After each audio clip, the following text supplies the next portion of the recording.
comenzamos. Voy a poner con presentación con diapositivas, ¿está bien? ¿O dejamos ahí nomás? Con diapositivas, doctor. Ya. Ahí lo ven, ¿no?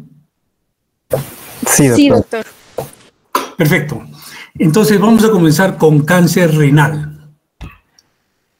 El cáncer renal es importante por varios motivos. En primer lugar, es uno de los cánceres que casi en un 60% de casos se diagnostica en forma incidental. ¿Qué quiere decir esto?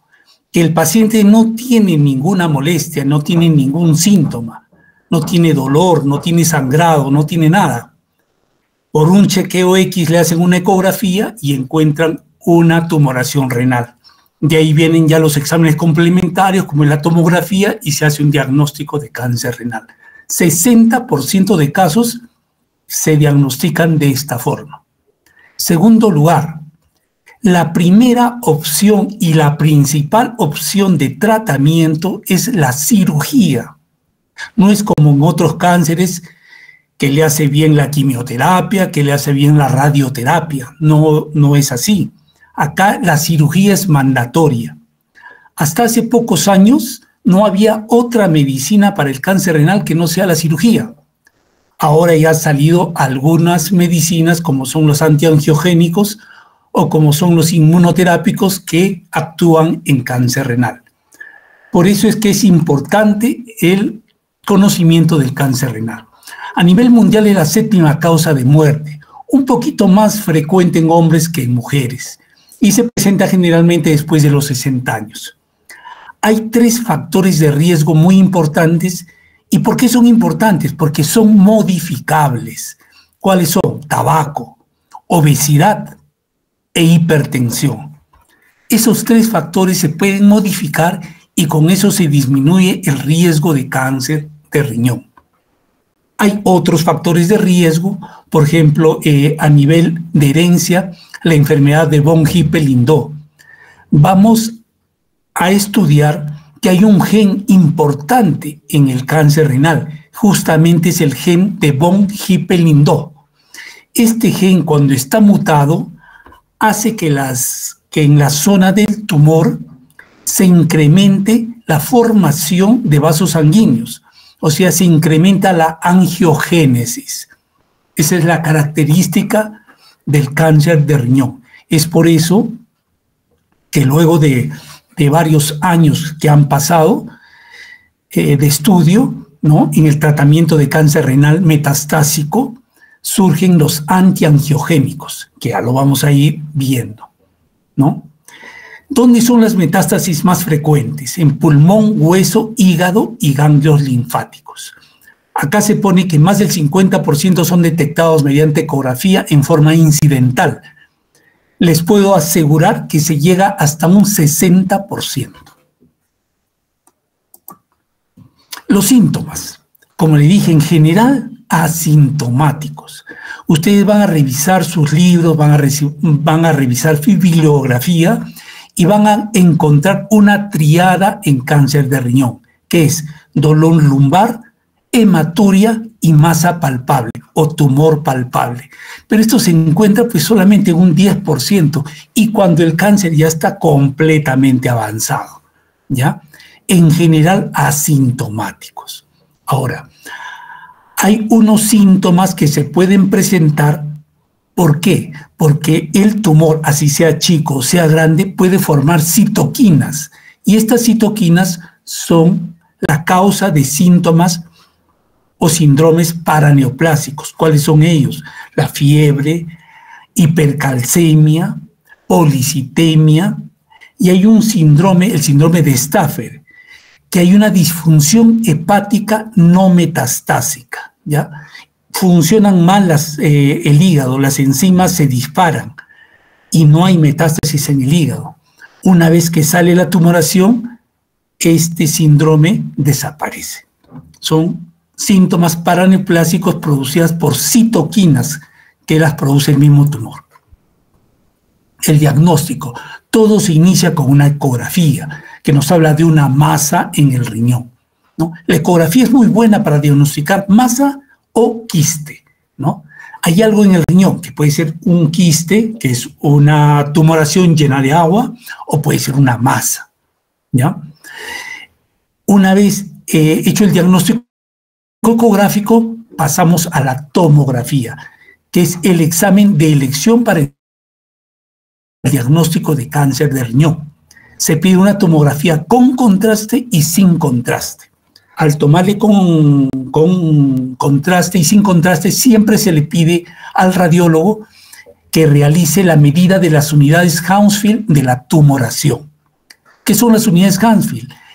Es la unidad que permite medir la densidad o dureza del tumor. Si hay un aumento de las unidades Hounsfield sin contraste y con contraste, más de 20 unidades Hounsfield, esto nos inclina al diagnóstico de cáncer de riñón. Como saben, las incidencias en tomografía son la incidencia axial, coronal y sagital, son las que más se usan en el diagnóstico de cáncer. Ahora, hay pacientes que usan la tomografía con contraste, compuestos yodados. Hay pacientes que son alérgicos al yodo. ¿Qué usar en ese caso? La resonancia magnética, ¿no? La resonancia magnética nuclear. Hay pacientes embarazadas en las cuales sospecho de un tumor renal, que usaré resonancia magnética, porque ahí no estoy usando radiación, ¿ya? En ambos estudios, en la tomografía y en la resonancia, cuando uso contraste, necesito que la función renal del paciente sea más o menos adecuada, ¿ya? Sea más o menos adecuada. La gammagrafía renal. Supongamos que un paciente tiene tumoración bilateral, o sea, ambos riñones tienen tumores. Entonces, yo tengo que saber cuánto funciona cada riñón. ¿Por qué?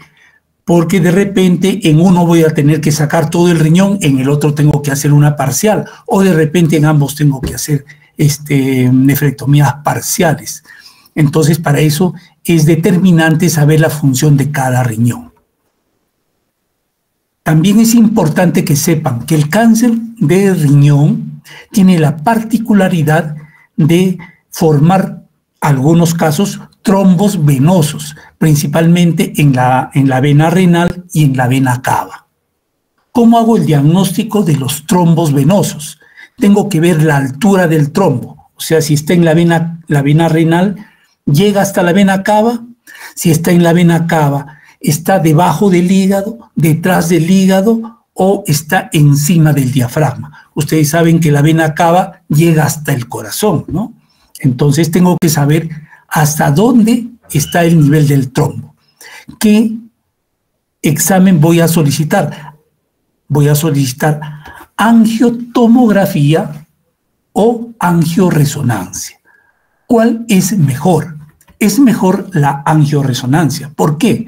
Porque el trombo puede estar flotando en la vena o el trombo ya puede haberse incorporado a la pared de la vena.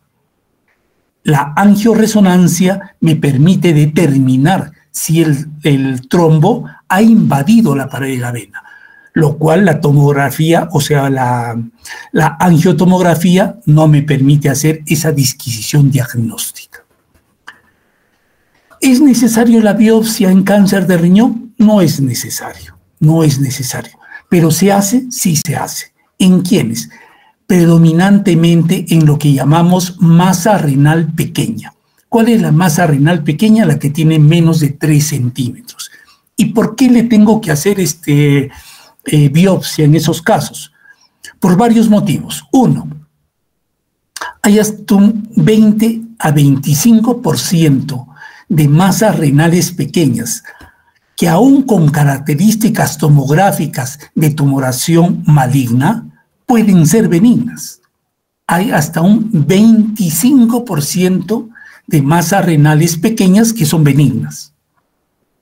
Segundo, porque las masas renales pequeñas yo las puedo observar, las puedo tratar con ablación.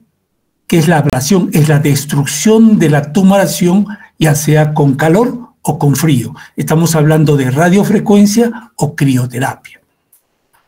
Puede ser de que sea una metástasis, no sea un cáncer renal. De repente hay un linfoma que ha hecho una metástasis al riñón. Entonces tengo que saber cuál es la naturaleza de esa masa renal. O de repente es un tumor más grande que no se puede operar y al cual tengo que darle tratamiento con antiangiogénicos o con inmunoterapia. Entonces tengo que estar seguro de que esa masa es cáncer renal y no es otra cosa. ¿Ya? Antes se decía que no hay que hacer biopsia a esas tumoraciones porque puedo sembrar el tumor. Eso ya es un mito, ya pasó de moda. La exactitud diagnóstica antes era un 38, un 40%, ahora ya no, ahora se llega hasta un 95% de exactitud diagnóstica. Y la siembra tumoral no es un factor de riesgo. Entonces, en conclusión, ¿se puede hacer biopsia? Sí se puede hacer, principalmente en masas renales pequeñas o para descartar que no sea una metástasis. Acá tienen la imagen axial. La axial me va a dividir el cuerpo en superior e inferior. Estos son los riñones, ¿ya? Los riñones, ¿no? Acá tienen una masa renal. La coronal va a dividir el cuerpo en anterior y posterior, la coronal. Y la sagital me va a dividir el cuerpo en derecha e izquierda, ¿ya? Acá tienen unas imágenes tumorales en el riñón. Acá es el riñón izquierdo, ¿ya? Riñón izquierdo con tumor renal. La angioresonancia. Miren, ve, acá tengo una angioresonancia con un trombo en la vena cava y veo que acá hay una muesca en la pared de la cava. ¿Qué quiere decir esto? Que el trombo ya ha invadido la pared de la vena cava. Esto es posible ¿con quién? Con la angioresonancia. La angiotomografía no me da esa exactitud diagnóstica. La biopsia renal se puede hacer con guía tomográfica o con guía ecográfica, cualquiera de las dos. Predominantemente se hace mejor con guía tomográfica para cuestiones de cáncer. Ahora, los nefrólogos también hacen biopsias renales para determinar una glomerulonefritis de cualquier tipo, para determinar el tipo de glomerulonefritis, ellos hacen una biopsia renal con guía ecográfica. ¿Cuáles son los subtipos histológicos en cáncer renal? Predominantemente el carcinoma de células claras llega hasta un 80%. Es el más frecuente y su crecimiento es variable. Tenemos el carcinoma papilar, hasta un 15%. Son de dos tipos, el tipo 1 y el tipo 2. El tipo 2 es el más agresivo. Tenemos el cromófago, que es un 4 a 5%. Este cáncer sí es de muy buena evolución, muy buena evolución. El carcinoma de ductos colectores y el carcinoma con componente sarcomatoide son los peores cánceres de riñón que pueden haber. Son de peor pronóstico. Felizmente son de 1% cada uno de ellos. No clasificable un 3 a 5%. Ahora, ¿cómo se determina el grado de agresividad de un tumor renal? Por la celularidad. Para esto se hace la clasificación de Fuhrman. ¿Ya? La clasificación de Fuhrman tiene 4 grados, que están basados en el tamaño del nucleolo y el pleomorfismo celular. ¿Ya? Los 4 grados. El grado 1 es el que más se parece, la célula que más se parece a la normal. Y el grado 4 es la más bizarra, la que no se parece en nada. ¿Cuál será el más agresivo? El grado 4. Fuhrman 4 es de muy mal pronóstico. Esto es el trombo tumoral. Trombo tumoral en la vena renal, 23%. En la vena cava, un 7%. Y hay un 1% que llega hasta el corazón. ¿Ya? Ahora, hay un 50-60% de trombos tumorales con cáncer renal que no tienen ni ganglios ni metástasis. Entonces, uno opera el tumor renal, opera el trombo tumoral y el paciente tiene muy buen pronóstico, ¿ya? Entonces, el diagnóstico, angioresonancia, es el principal examen diagnóstico. Factores pronósticos negativos: si hay metástasis, si hay ganglios positivos, si hay invasión de la pared de la vena o si hay síndromes paraneoplásicos. Esto, asociado a un trombo, determina que ese paciente va a tener mal pronóstico. Sobrevida en general a 5 años, 55%. Aprovecho estas imágenes para decirle cómo es el tratamiento del trombo. En el tipo 1 no necesito mayor cosa. Hay una pinza de Satinsky que va a clampar parte de la vena cava. Entonces yo hago el clampaje con una pinza de Satinsky, saco el tumor y saco el trombo y no hay ningún problema. El trombo tipo 2, ahí sí tengo que hacer un clampaje debajo del trombo en la vena cava, encima del trombo en la vena cava y en la vena renal del lado contrario. Y así ya puedo abrir la vena cava, saco el trombo, saco el riñón o el tumor, cierro la vena cava, saco los clamps y listo. En el tipo 3 ya tengo que hacer más cosas. En el tipo 3, ¿qué tengo que hacer? En primer lugar, bueno, esto muchos urólogos llaman al cirujano general. En el Hospital Almenara, como ya tenemos muchos casos de esto, los mismos urólogos llevamos todo el hígado hacia el lado izquierdo y con esto nos queda libre toda la cava en toda su extensión infradiafragmática. Entonces podemos poner un clamp debajo del trombo, otro clamp encima del trombo, otro clamp en la vena renal contralateral y además hacemos la maniobra de Pringle. ¿Qué es la maniobra de Pringle? Es el clampaje del pedículo hepático.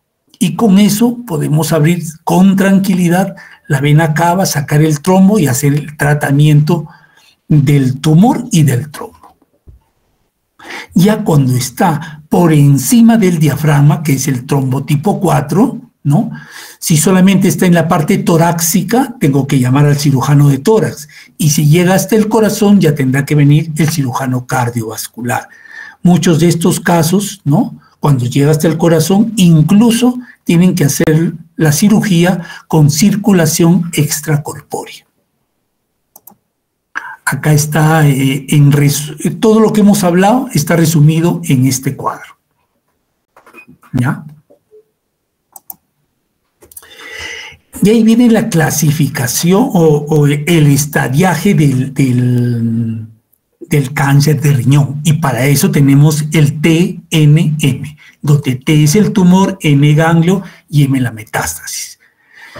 De acá, ¿qué me interesa que ustedes sepan como alumnos de pregrado? Lo que me interesa, como todo cáncer, ustedes todo cáncer lo deben dividir en 3 tipos de cánceres, de cualquier órgano. Si el cáncer es localizado al órgano, si está localmente avanzado, ya se salió del órgano, o si ya se fue a otros lados, si está avanzado o metastásico. Entonces, en base a eso, yo les puedo decir que lo que quisiera que se aprendan en base al TNM, T1 y T2 es el cáncer localizado, T1, T2. El T3 es el localmente avanzado y el T4 es el avanzado que muchas veces puede ser metastásico. ¿Ya? Entonces, estadio clínico 4. El 1 y el 2 localizados. Miren, ve, aquí está el tumor en el riñón. Acá es más grande, pero solamente afecta al riñón. El 3 localmente avanzado. Miren, ve, ya se fue. Tiene un trombo en la vena renal, ya se salió del órgano. Y el 4 ya se fue a otros órganos, acá se ha ido a la glándula suprarrenal, a otros órganos, hay ganglios positivos, etc. El 4 es el cáncer renal avanzado. En resumen, cáncer renal localizado T1, T2, localmente avanzado T3 y avanzado el T4. ¿Cuál es el tratamiento del cáncer renal localizado? En resumen, en general, el cáncer renal localizado, actualmente el tratamiento está dirigido al mayor ahorro de nefronas, es la cirugía ahorradora de nefronas. O sea, tratar de sacar solamente el tumor, ¿ya? Y dejar el mayor número de nefronas posibles, viables. ¿Y por qué? Porque se ha demostrado que si el paciente tiene un tumor en el lado derecho, se saca todo el riñón, ese paciente con los años va a llegar a la insuficiencia renal, ¿ya? Va a llegar a la insuficiencia renal. Y la insuficiencia renal va a traer más comorbilidades, principalmente de índole cardiovascular. Y el paciente se muere también. Entonces, por eso es que ahora se precona la utilización de la cirugía ahorradora de nefronas, ¿ya? ¿Cuál es la cirugía ahorradora de nefronas? La nefrectomía parcial. ¿Puede hacerse vigilancia? Ya les dije que sí. Por ejemplo, yo tengo un paciente de 75 años, tiene una masa renal, paciente es diabético, hipertenso, sufre del corazón, tiene un montón de comorbilidades. Y encima es una masa renal pequeña. Entonces yo ya sé que masa renal pequeña tiene 25% de casos que pueden ser benignas. Entonces yo puedo observar a este paciente. ¿Con qué? Con imágenes. Si veo que el índice de crecimiento de esa masa es muy acelerado, entonces en ese caso ya pues lo puedo tratar. ¿Cómo lo trato? De la vigilancia activa puedo pasar a la ablación tumoral. La ablación tumoral. Esta es la ablación tumoral. Con radiofrecuencia, que utilizo el calor, 65 grados centígrados, o utilizo el frío, menos 70 grados centígrados. ¿Ya? Esto se puede hacer en forma percutánea o también con laparoscopía. Son unas agujas que se introducen dentro del tumor mismo, que se puede hacer con guía tomográfica, ¿no? Percutáneamente, o puedo hacer la laparoscopía, hago la disección del tumor, la disección del riñón del tumor, y ahí introduzco las agujas y hago el tratamiento. Ese es el tratamiento ablativo. De ahí que viene, o sea, estamos hablando de vigilancia activa, ablación tumoral con radiofrecuencia, crioterapia, de ahí viene la nefrectomía parcial. ¿Ya? Hasta donde sea posible, en cáncer renal localizado debe hacerse nefrectomía parcial. Si no se puede, ¿por qué no se puede poder? Por lo siguiente, por ejemplo, acá tengo un tumor que está periférico, tranquilamente puede hacer la nefrectomía parcial. Pero ¿qué pasaría si el tumor está cerca a los vasos, cerca a la pelvis renal? Entonces ya no puedo hacer tranquilamente una nefrectomía parcial. En esos casos, a pesar de que es una tumoración pequeña, tendré que hacer una nefrectomía radical, pues, ¿no? Entonces, en algunos casos hay que hacer la nefrectomía radical. Resumen. Cáncer renal localizado se puede usar vigilancia activa, se puede usar ablación tumoral, la nefrectomía parcial y la nefrectomía radical. ¿Cuál es lo de elección? Nefrectomía parcial o cirugía ahorradora de nefronas. Acá tienen una nefrectomía radical, ¿no? Se saca todo el riñón. En una nefrectomía radical, la técnica quirúrgica es primero clampaje de la arteria, segundo de la vena y al último del uréter. Y así se saca todo el riñón. En nefrectomía parcial, tengo que hacer clampaje del pedículo renal, hago el clampaje con una pinza, hago el corte de toda la tumoración, hago la sutura y de ahí quito la pinza que ha clampado el pedículo. ¿Cuánto tiempo tengo para hacer este este procedimiento? Se dice que hasta 30 minutos y no hay peligro de que este riñón sufra. 30 minutos para hacer como máximo una nefrectomía parcial. Esta es la ablación que ya la hablamos. El localmente avanzado se utiliza nefrectomía radical. Nefrectomía radical. ¿Cuáles son las técnicas de nefrectomía, tanto radical como parcial? Pueden ser cirugías abiertas, cirugías laparoscópicas y actualmente la cirugía robótica. ¿La robótica en qué más se usa? En la nefrectomía parcial. Así como en cirugía general hacen las colecistectomías laparoscópicas a todo el mundo, acá en urología la nefrectomía radical también es algo muy rutinario. La nefrectomía parcial sí es un poco más difícil, ¿no? Pero la radical sí ya creo que todos los urólogos tienen experiencia en esta técnica quirúrgica. Ahora, en el cáncer renal avanzado, miren, ve, del año 1992 hasta el año 2005 había estos dos medicamentos, interferón e interleuquina. ¿Qué hacían estos medicamentos? Lo que hacían es alargar un poco la sobrevida de los pacientes con cáncer renal avanzado. Alargaban un poco la vida. ¿Cuánto? 3, 4, algunos hasta 5, 6 meses. Pero ¿qué pasaba? Con mala calidad de vida. El paciente estaba con dolores, con vómitos, le salía una serie de alteraciones en la piel, una serie de complicaciones. Entonces era mala calidad de vida. Hasta que el año 2005 surge la terapia Target. ¿Qué es la terapia Target? La terapia Target es la terapia que va directamente a actuar sobre la alteración que produce el gen de von Hippel-Lindau. ¿Qué alteración produce? La angiogénesis tumoral. Crece un montón de vasos, lógicamente el tumor va creciendo, ¿no? Entonces surge la terapia Target con los antiangiogénicos. Sorafenib, sunitinib, tensirulimab, una serie, axitinib, etc. ¿Cuál es el que queda hasta ahora? Sunitinib.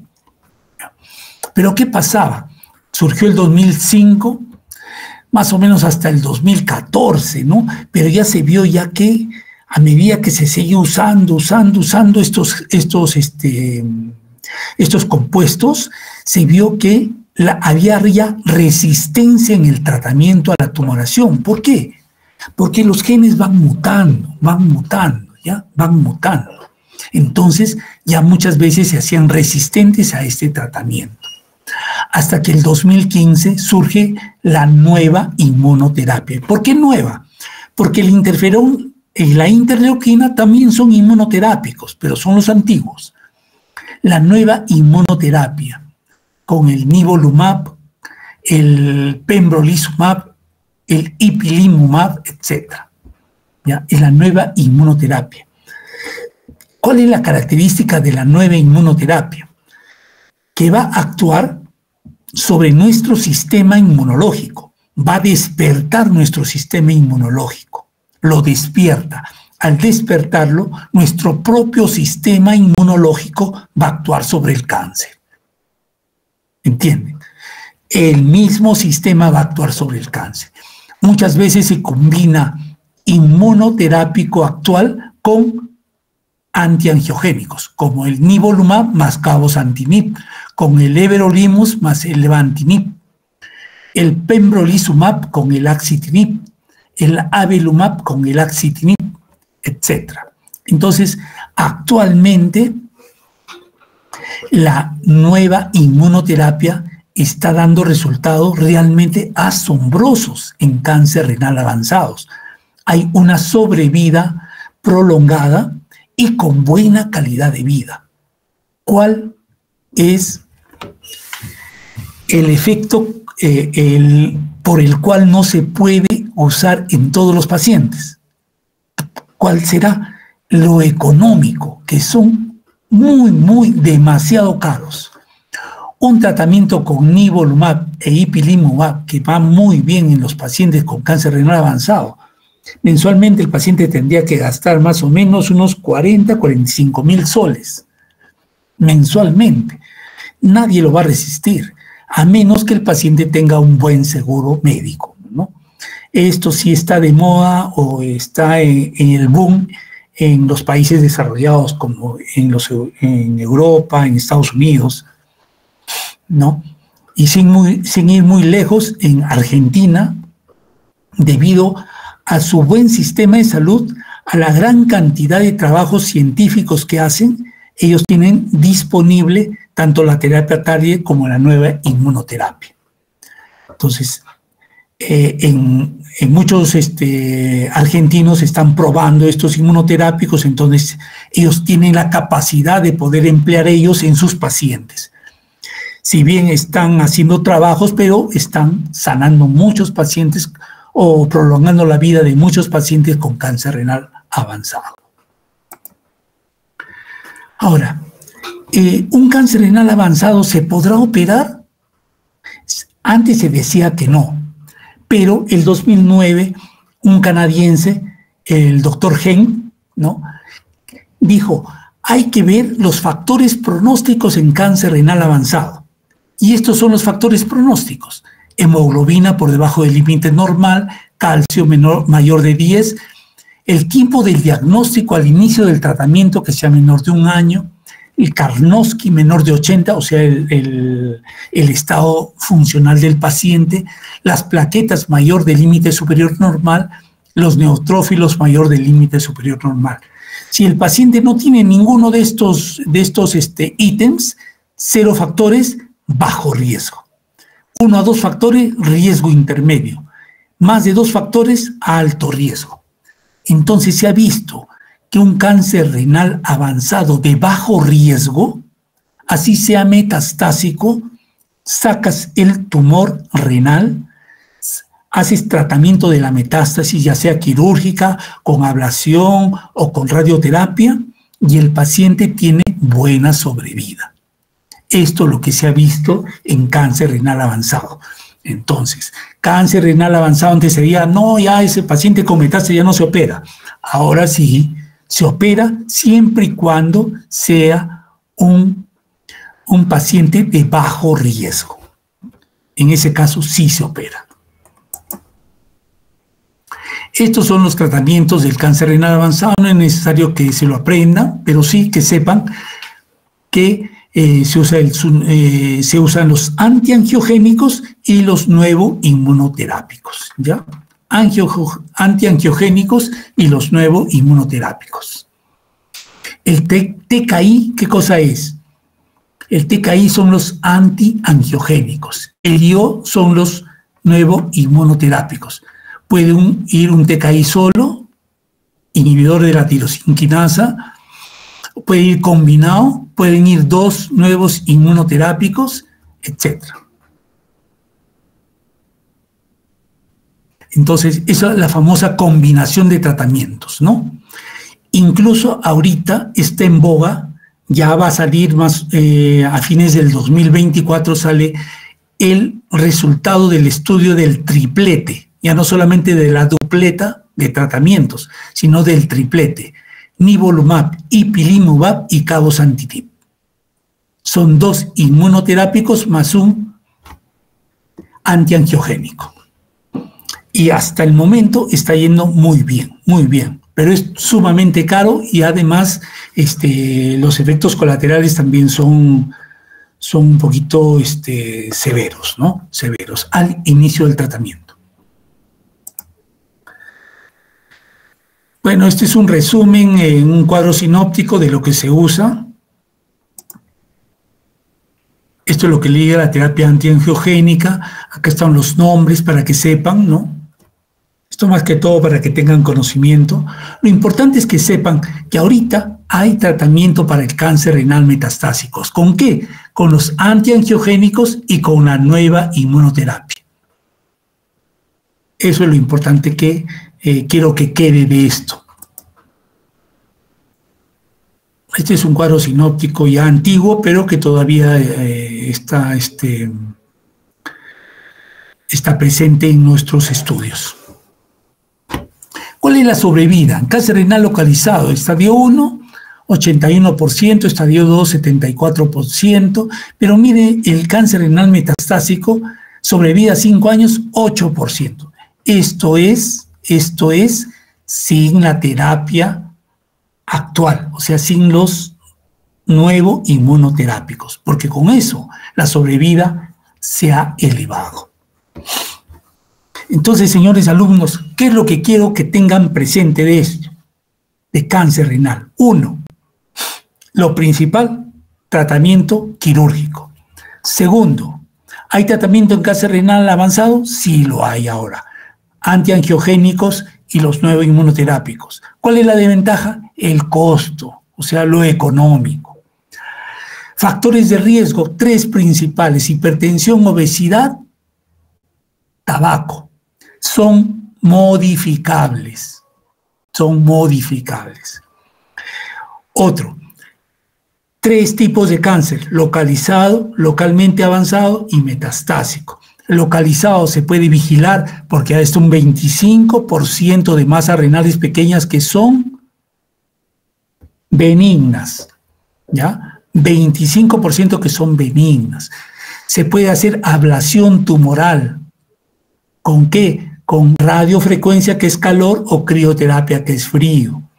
Lo principal, cirugía ahorradora de nefronas, que es la nefrectomía parcial. Y en algunos casos la cirugía radical, que es la nefrectomía radical. El localmente avanzado, nefrectomía radical. El metastásico se opera solamente si es de bajo riesgo según los criterios de G. Y otra cosa, ¿cuál es el examen de elección? Tomografía con y sin contraste. Medir las unidades Hansfield. Y si hubiera trombo, el de elección, angioresonancia. Muy bien. ¿Alguna pregunta de cáncer renal?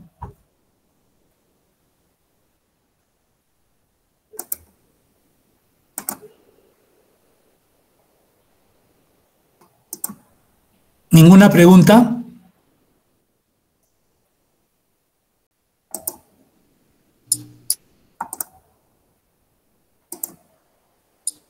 No, doctor. Muy bien. Pasamos al cáncer de próstata. Están viendo la pantalla, ¿no? Perfecto. En urología, la próstata es la vedette, pues la vedette de urología es la próstata.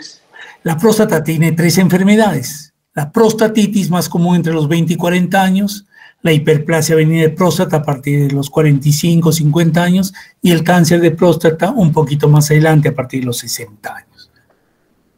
¿Por qué es importante el cáncer de próstata? Porque el cáncer de próstata en el Perú es la primera neoplasia maligna después de los 50 años y es la primera causa de muerte.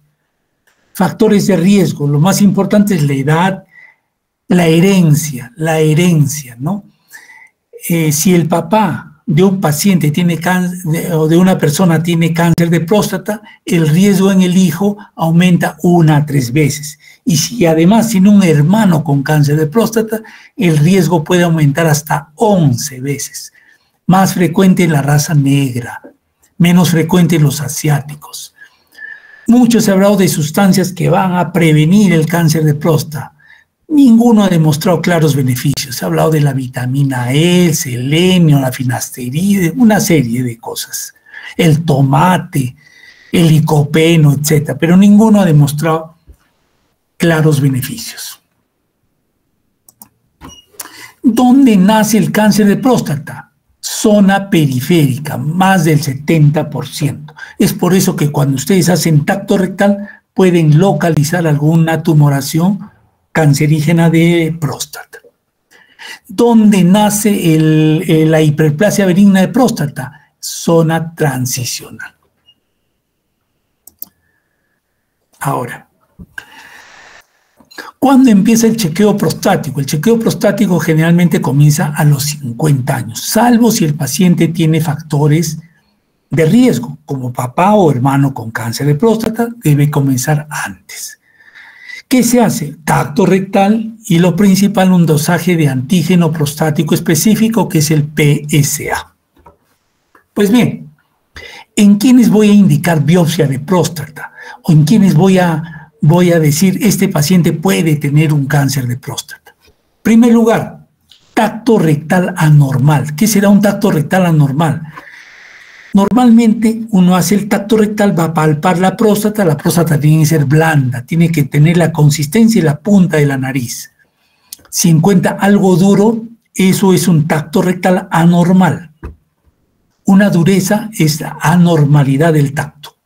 Entonces, indicaciones de biopsia de próstata, tacto rectal anormal. El segundo, antígeno prostático PSA mayor de 10. Tercero, cuando el PSA está entre 4 y 10, el índice de PSA menor de 18%. Ahorita vamos a ver qué es el índice de PSA. Otro, ahora con el surgimiento de la resonancia magnética multiparamétrica, se está obviando muchas biopsias, se está mejorando el diagnóstico de cáncer de próstata. ¿Qué nos dice la resonancia multiparamétrica de próstata?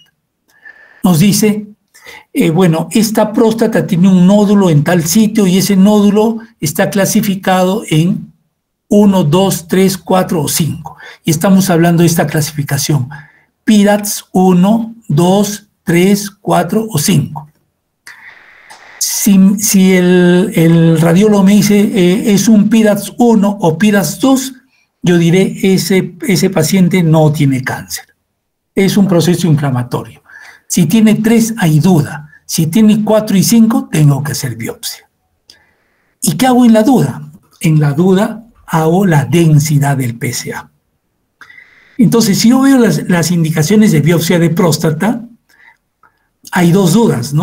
Cuando el PSA está entre 4 y 10, tengo que sacar el índice de PSA.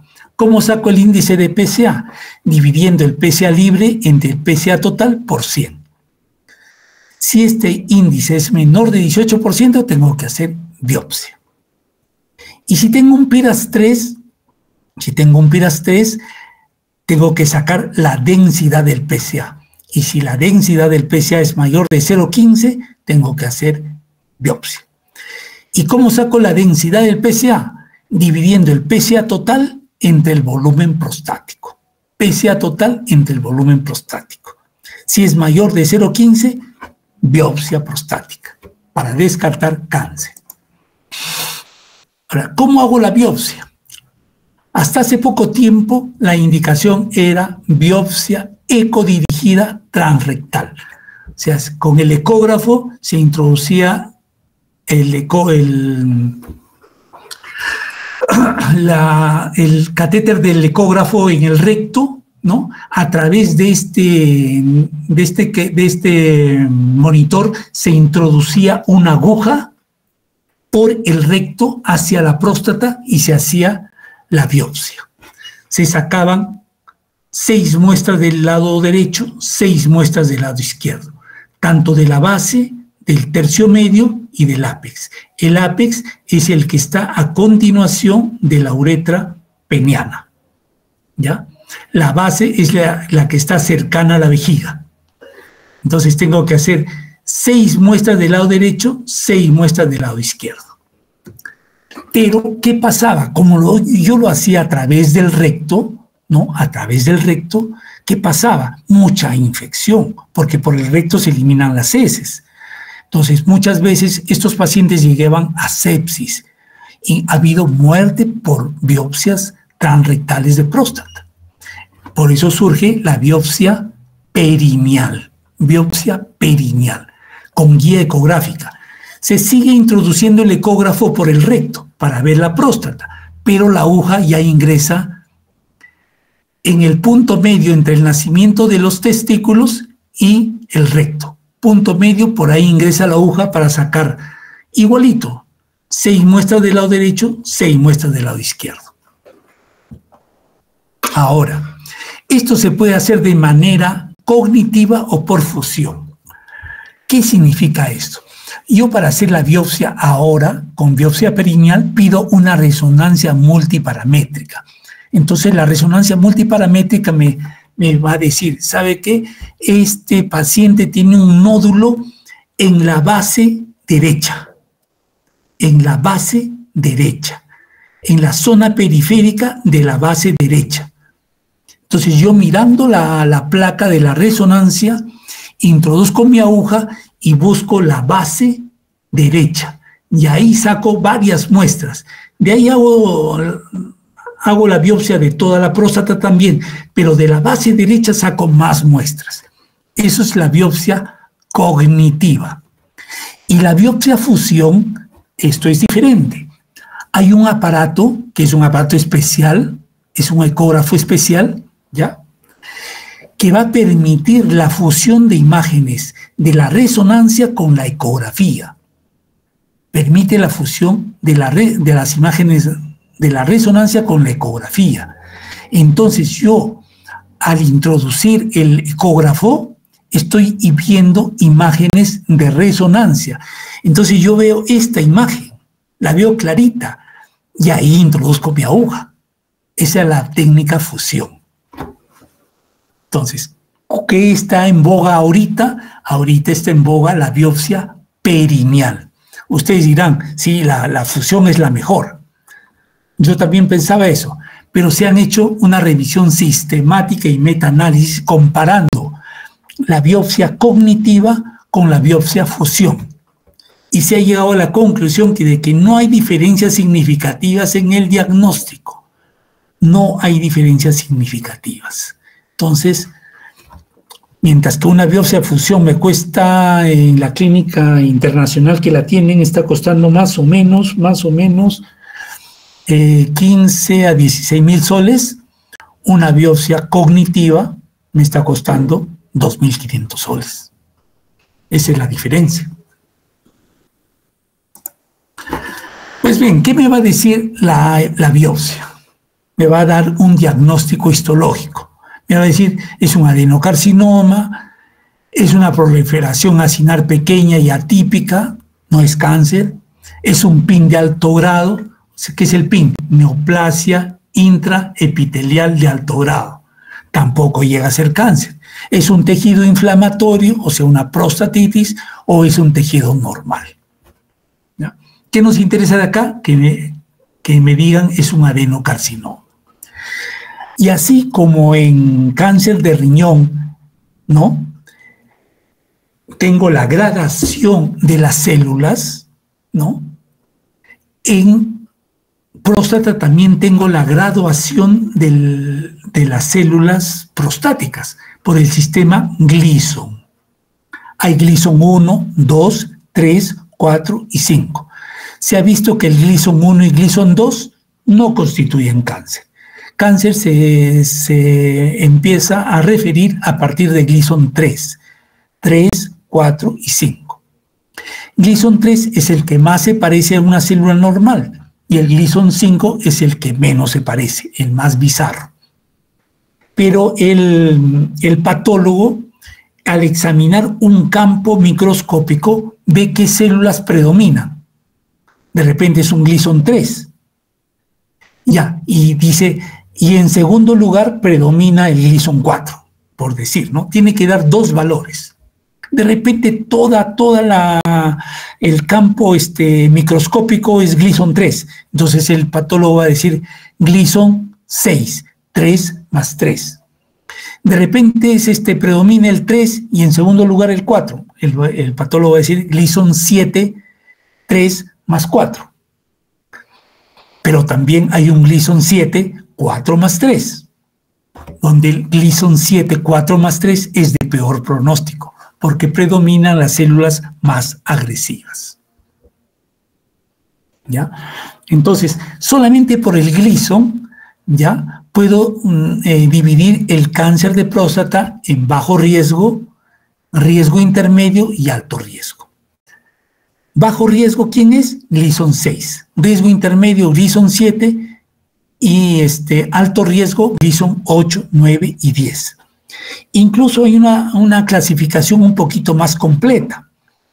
Dice, bajo riesgo, Gleason 6, riesgo intermedio de pronóstico favorable, Gleason 7, 3 más 4.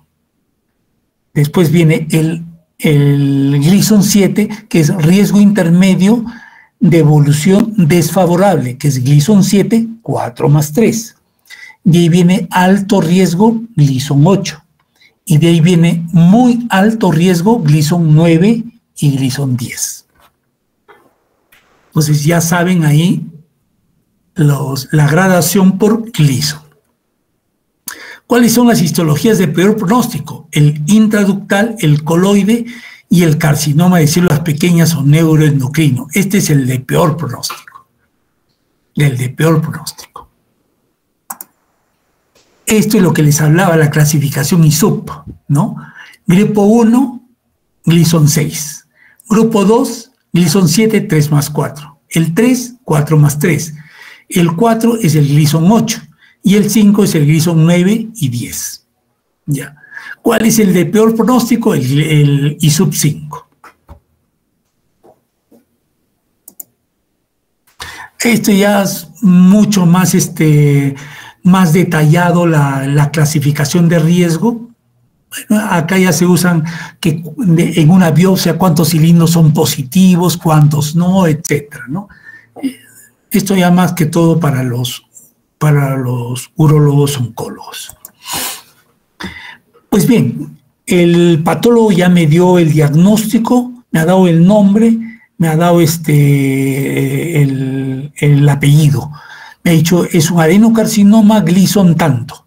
Perfecto, ya sé lo que tiene la próstata. Ahora, ¿qué me falta saber? Me falta saber si ese tumor solamente se quedó en la próstata o ya se fue a otro lado. Para eso hago, ¿qué cosa? El estadiaje. Ya. Antes de que avance, ustedes pueden diagnosticar un cáncer de próstata localmente avanzado y el avanzado. El localmente avanzado lo pueden diagnosticar con el tacto rectal y también ¿con qué? Con la resonancia multiparamétrica. ¿Ya?